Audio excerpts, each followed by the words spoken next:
You've obviously played a lot of football. Have you played in a game with that many big momentum swings? I mean, we tried to shoot ourselves in the foot as much as we could.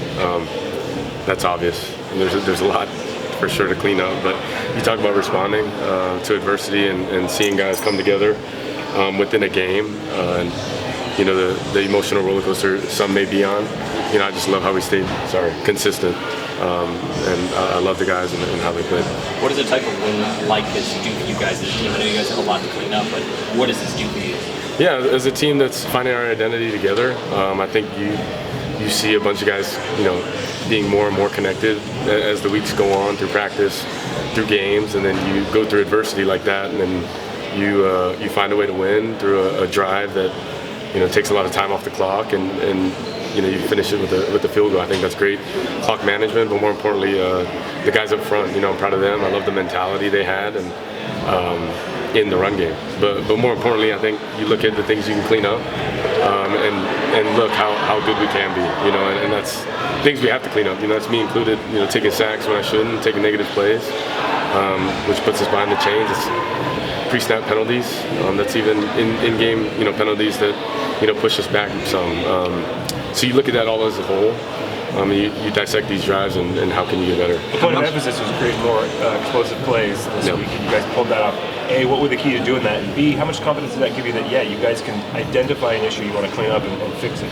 Yeah, I don't necessarily think it's identifying an issue. I think we had a lot of shots called, and I look back too on that game, like there's things that I could have done better to hold a bit longer and try and push the ball down the field.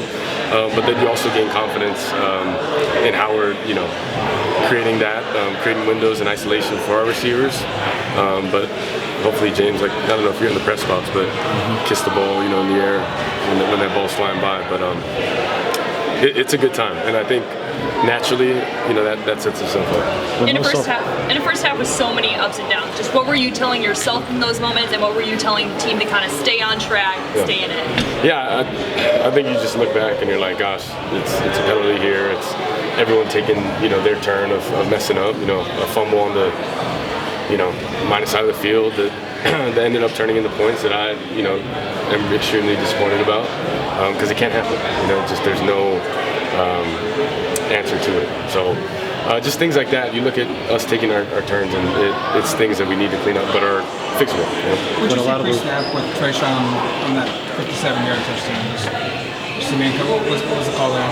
Yeah, I mean, they got us early with that zero coverage, and believe they had dropouts on that too. But you know, we're in a formation that helped us, you know, get into that call.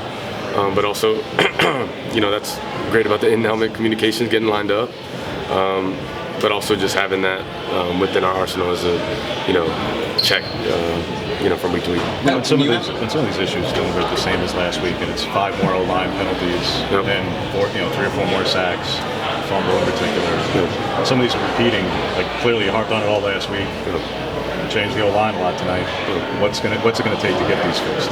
Yeah, I mean, you're insane if you keep doing the same shit. And sorry for my language, the same shit, and there's no, you know, change in result because you're doing the same thing. But I think we've done a good job of changing it in practice, and I think we did clean up certain things. But there's a lot more to clean up. But let's just say we play our cleanest game. You know, that could be the difference. You know, in you know, 10 to 15 plays of us, you know, taking advantage and having positive drives that end in touchdowns. What's the challenge to you? 2 centers, 4 different lineups, and 11 different changes to an O-line in 57 plays. The challenge, I think we help ourselves out, you know, from January in doing a lot of mixed groups and able to play with, you know, a bunch of different centers. You know, I've played with Bryce Charlie, Poncho, Marcus Harper, you know, within a whole, you know, January to this point, and probably even another one I'm forgetting, but I think that helps us in a bunch of ways. But as you're seeing, you know, we're trying to find our identity as a group, as a unit, and I think that comes with its, you know, learning curve. Do you think with all the mixing and matching, has that kind of been hard for you to find that consistency you guys feel like in these next games? Are you closer to finding that? No, I believe so. I think there's, like I said, there's a lot to clean up as a unit, you know, and as you take back, we each took our turns in messing up, and shoot, I'm right at the top of that list. So there's going to be a lot of self-reflection, a lot of going to the doctor, as Coach says, and cleaning shit up because we have to.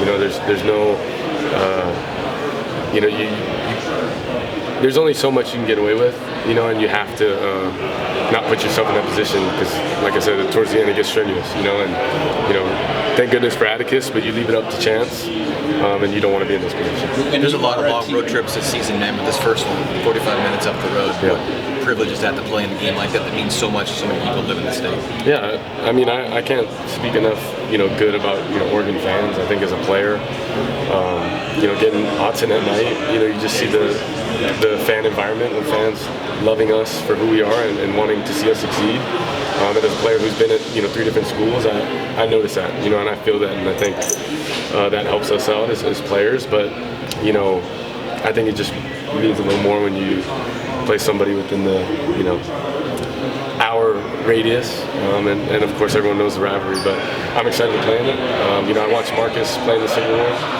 with the green, yellow, 808 face mask, so there's a lot of things that I remember in the famous hurdle. So. When you're a team that's still learning how to win together, and you are playing from behind, and you have had some stuff not go your way, I mean, let's face it, the crowd is booing at times. Yeah. How hard is that for the team to kind of overcome that or keep its composure? There's a lot of guys who haven't quite been out there in that sort of environment.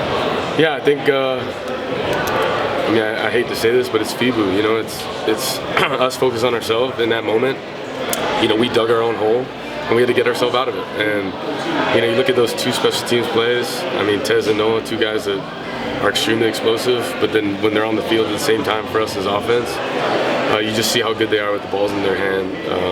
But I think that's, you know, something to speak about is the way we responded. What happened on the early snaps? Dan was saying there was 2 of them. Obviously, we saw the one with Charlie, but Yep. he said it happened twice. What happened? Yeah, you know, with noise, there comes, you know, not spooking the horses, and, you know, I need to do a better job of being able to control that. You know, from check to check, there's noise that happens, and we do a great job of, you know, simulating that at practice with speakers, but you get what you emphasize, and we got to continue to emphasize the things we need to clean up so that doesn't happen. Thanks, Mel. Thank you. Thanks, man. Thank you.